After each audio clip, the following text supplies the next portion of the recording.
बिस्मिल्लाहिर्रहमानिर्रहीम, अस्सलाम वालेकुम। पाकिस्तान और दुनिया भर में देखने और सुनने वालों को अब्दुल कादिर का सलाम। पाकिस्तान में 20 फरवरी की रात है।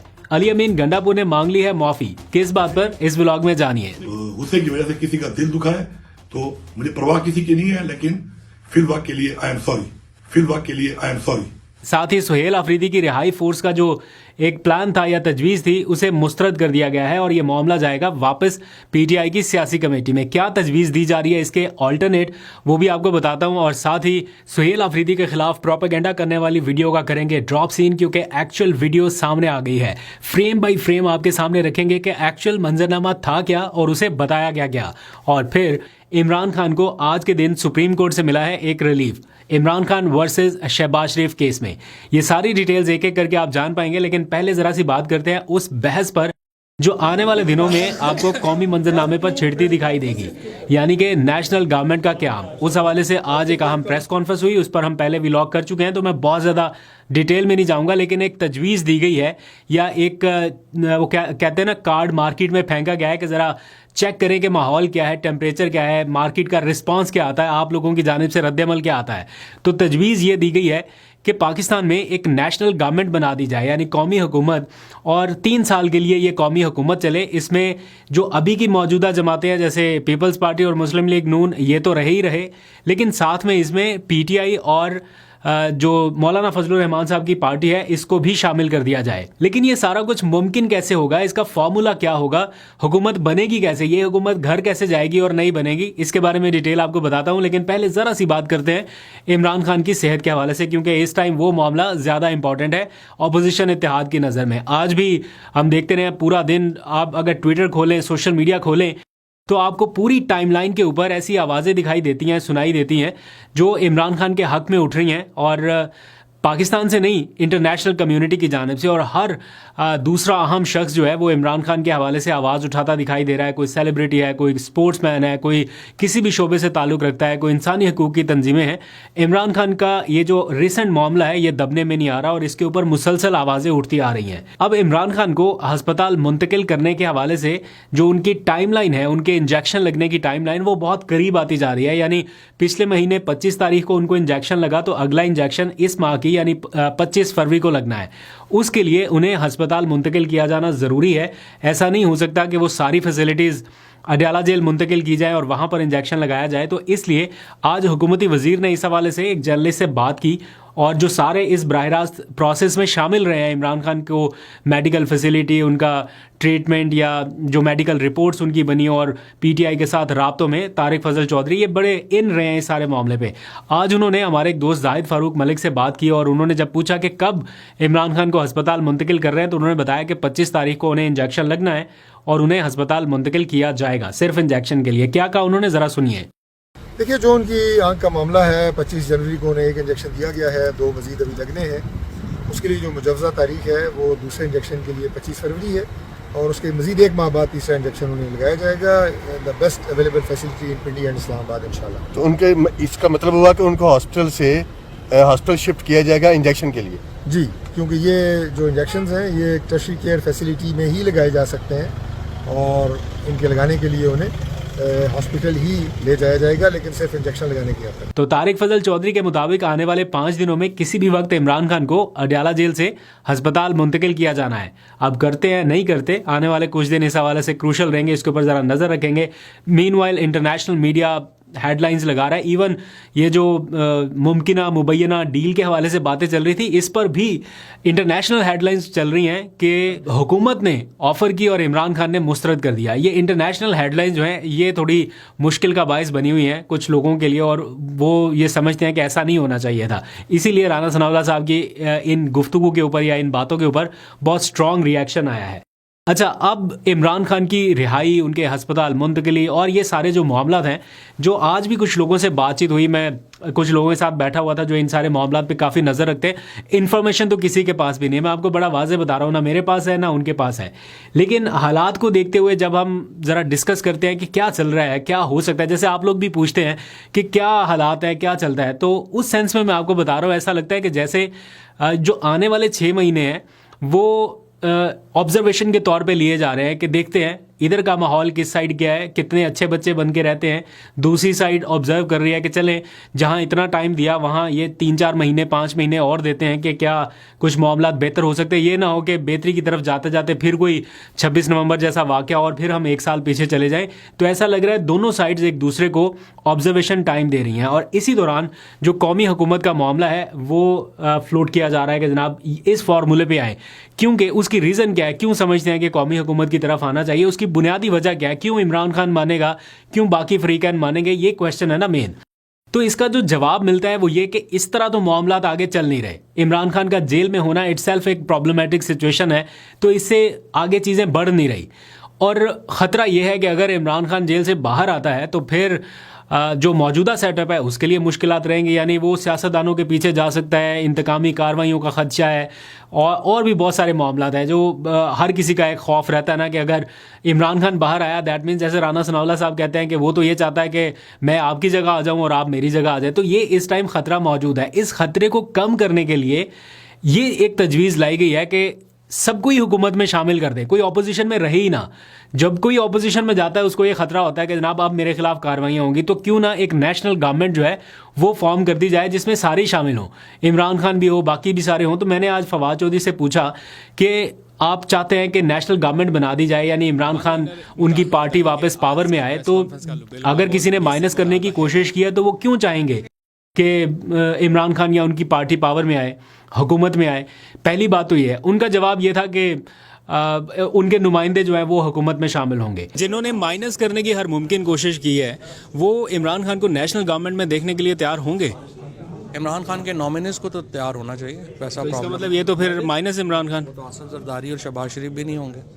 नेशनल गवर्नमेंट तो तभी बन सकती है ना, नॉमिनीज होंगे। अगर आसिफ जरदारी, नवाज शरीफ और इमरान खान ने खुद बनना है तो फिर वो किसको नॉमिनेट करेंगे? चले एक लम्हे के लिए ये मान भी लें कि ऐसा कोई सेटअप बन रहा है या ऐसी कोई तजवीज़ के ऊपर कोई अमल हो रहा है जस्ट इसलिए कि इमरान खान की रिहाई का कोई रास्ता बने। अभी तो ये सिचुएशन है ना, बाकी तो सारी बातें बाद की हैं। अभी तो सब ये चाहते हैं कि इमरान खान बाहर आए। अगर ये सारा फार्मूला मान भी लेते हैं तो क्या पीटीआई के लिए ये फिजिबल है ये सिचुएशन कि वो इसी हुकूमत के साथ पावर शेयरिंग करे, इसी हुकूमत के साथ वो इक़्तिदार में बैठे जिस हुकूमत ने इमरान खान को जेल में रखा हुआ है, जिनके खिलाफ उनका पूरा नैरेटिव है, पूरा बयानिया है, जिसको वो कहते हैं कि इनके मैंडेट को ही हम नहीं मानते, उनके साथ वो पावर शेयरिंग करे, तो ये बहुत ही मुश्किल लगता है। फिर इसका तोड़ वो क्या बताते हैं कि क्या तोड़ हो सकता है, वो ये कि इसी तरह से चलते सेटअप के साथ पावर शेयरिंग ना की जाए, एक नए इलेक्शंस कराए जाएं। वो इस तरह के इलेक्शंस होंगे कि आप कहेंगे हाँ हाँ हाँ इलेक्शंस हो रहे हैं और बाकी सब भी उसको मान लें, इलेक्शन की लेजिटिमेसी भी हो जाए और सारी जो जमातें हैं उनको हिस्सा बकदर जुस्सा वो जो कहते हैं उस तरह से उनको पावर शेयरिंग दे के कौमी हुकूमत का क़याम अमल में लाया जाए और ये 3 साल तक चले। जब सबको ये तसल्ली हो जाए कि हाँ वर्किंग रिलेशन अच्छा है, कोई एक दूसरे के खिलाफ कोई इंतकामी कार्रवाई की तरफ नहीं जा रहा, देन फिर कोई अगला प्लान देखा जाएगा। ज़ाती तौर पर मुझे लगता है कि ये एक ऐसी तजवीज़ है या ऐसा फार्मूला है जिसके ऊपर अमल दरामद बहुत मुश्किल है। यानी ये तजवीज़ ही जब इमरान खान के पास जाएगी कि इन्हीं के साथ आपको पावर शेयरिंग करनी है तो वो आउटराइटली रिजेक्ट कर सकते हैं। वक्त की ज़रूरत को देखते हुए लगता है कि हाँ एक नेशनल कंसेंसस होना चाहिए, एक सारी जमातों के दरमियान कोई मुआहिदा, कोई मुफाहमत ऐसी होनी चाहिए कि ये सिलसिला कहीं किसी जगह आके रुके। लेकिन आइडियली ये पॉसिबल है या नहीं, मुझे थोड़ा सा मुश्किल लगता है। एनी हाउ, इसी सारी सिचुएशन में एक ख़बर ये है कि सुहेल अफरीदी साहब ने जो एक रिहाई फोर्स बनाने का ऐलान किया था उसको उनकी अपनी जमात में मुज़ाहमत का सामना करना पड़ रहा है। वो चाहते हैं कि ऐसी कोई फोर्स ना बनाई जाए जिसमें फोर्स के नाम से ऐसा लगे कि कोई अल्टरनेटिव फोर्स बन रही है, उसमें पुरतशद्दुद एलिमेंट कहीं ना कहीं से आ रहा है, फिर वो उसको जवाज़ बना के कार्रवाइयाँ हो जाती हैं।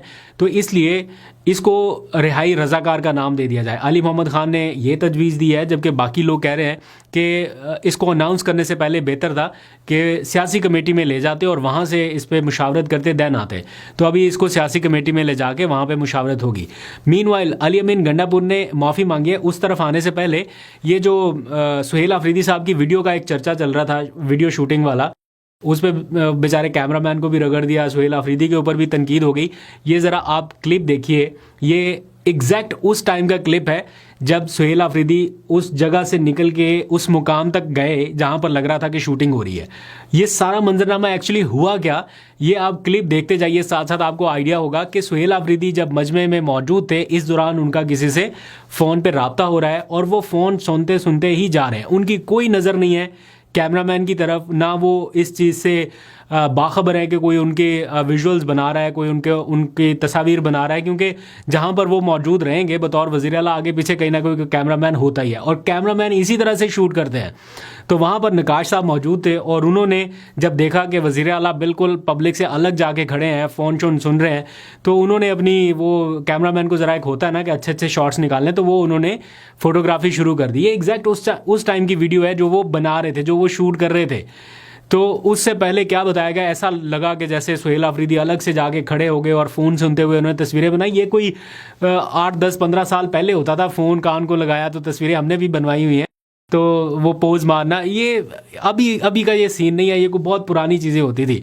बहरहाल प्रोपेगेंडा करना है तो उसके लिए कोई नई चीज़ें होनी चाहिए, कोई नए मामलात होने चाहिए, इस तरह से काम नहीं बनेगा। तो ये विजुअल्स आपने देखे, आई होप कि आपको आइडिया हो गया होगा। अब आ जाइए ज़रा आलिया मीन गंडापुर, उन्होंने माफ़ी क्यों मांगी? हालिया उन्होंने जो कुछ बयाना दिए उसके ऊपर बैकलैश बहुत ज़्यादा आ गया और उनकी पार्टी के लोग जो है वो नहीं स्पेयर कर रहे और धड़ाधड़ तनकीद हो रही है। वो अपनी पार्टी के किसी लोगों को कुछ कह लेते, बुरा भला कह लेते, शायद इतना बैकलैश ना आता। उन्होंने जिसकी तारीफ़ की है उसकी वजह से बैकलैश आया और लोगों ने काफ़ी नाराज़गी का इजहार किया। अब वो आए हैं, उन्होंने एक थोड़ी देर पहले वीडियो बयान रिकॉर्ड कराया, उन्होंने कहा कि गुस्से में कह रहे मैं तो वैसे किसी की परवाह नहीं करता, कोई कुछ भी कहे, लेकिन फिर भी गुस्से में अगर मेरे से जो कहा गया उसकी वजह से किसी की दिल आज़ारी हुई है तो मैं माफ़ी मांगता हूँ। उन्होंने किस्सा समेटने की कोशिश की है और साथ ही उन्होंने कहा कि मुझे गुस्सा इस बात पे है कि इमरान खान को रिहाई नहीं मिल रही, उनका इलाज नहीं हो रहा, और अगर इस बात पे किसी को गुस्सा नहीं आ रहा तो वो इंसान कहलाने के लायक नहीं है, कुछ समथिंग लायक। उन्होंने ऐसी कुछ बातें की हैं। फिर उन्होंने थोड़ा गुस्सा करने की कोशिश की, लेकिन इस दौरान उन्होंने माजरत किया। आप लोग उनकी माजरत कबूल करते हैं या नहीं, ज़रा ज़रूर बताइएगा। आखिर में जाते जाते कोट लखपत जेल से खबर ये आई है, बल्कि सुप्रीम कोर्ट से भी एक खबर है इमरान खान को रिलीफ मिलने के हवाले से, वो मैं आपको बताता हूँ। जो मेजर रिलीफ जो इमरान खान को एक्चुअल में चाहिए उस तरफ नहीं आ रहे, लेकिन ये छोटे छोटे रिलीफ जो है वो खैर कहीं ना कहीं मिल जाते हैं। जो कोट लखपत जेल की तरफ मामला है वो ये कि वहाँ पर जितने कैदी हैं पीटीआई के असीरान, उन्होंने अपने लॉयर के थ्रू 4-5 तजावीज़ भेजी हैं बाहर अपनी पार्टी के लोगों को, जिसमें सर फहरिस्त यह है कि रमज़ान मुबारक में कोई एहतजाज ना किया जाए, कोई तहरीक ना चलाई जाए। दूसरा उन्होंने मुतालबा किया है कि पार्लिमानी सियासत जो है उसके ऊपर फोकस किया जाए, इमरान खान की सेहत के ऊपर सियासत ना की जाए। ये हुकूमत से मुतालबा किया गया है कि हुकूमत इमरान खान की सेहत पर सियासत बंद करे। पीटीआई से ये कहा गया है कि वो पार्लिमानी सियासत भरपूर तरीके से करें और हुकूमत के ख़िलाफ़ जितनी भी उनकी चीज़ें हैं जिनको एक्सपोज किया जा सकता है, फैक्ट्स बेस्ड चीज़ें, उनके ऊपर बात करें। और साथ ही उन्होंने कहा है कि अदालती कार्रवाई को मज़ीद मुनज़्ज़म किया जाए ताकि केसेस जो है वहाँ पर लड़े जाएँ। अब जहाँ तक बात है अदालती कार्रवाई की, आज सुप्रीम कोर्ट से इमरान खान को रिलीफ ये मिला कि शहबाज शरीफ के ख़िलाफ़ उनका एक केस चल रहा है, बल्कि शहबाज शरीफ का इमरान खान के ख़िलाफ़ केस चल रहा है हर्जाने का। 10 अरब रुपए हर्जाने का दावा उन्होंने किया था, उस पर इमरान खान का हक़ के दिफा ख़त्म कर दिया गया था लोअर कोर्ट से, ट्रायल कोर्ट से। उसको उन्होंने आगे लाहौर हाई कोर्ट में चैलेंज किया, वहाँ पर ये बरकरार रहा, फिर ये चले गए सुप्रीम कोर्ट। अब सुप्रीम कोर्ट ने किसी हद तक इमरान खान को रिलीफ दिया है और ट्रायल कोर्ट को मज़ीद कार्रवाई से रोक दिया है और ये कहा है कि ये जो हक़ के दिफा ख़त्म किया गया है इसके ऊपर मेरा ख्याल कुछ जवाबात मांगे गए हैं और शहबाज शरीफ को भी नोटिस कर दिया गया है। ये आज के पूरे दिन का ओवरऑल मंजरनामा है, पूरे दिन का मंजरनामा है, तो अपनी राय से ज़रूर आगाह कीजिएगा। अभी तक के लिए इतना, अपना बहुत सा ख्याल रखिए। अल्लाह हाफ़िज़।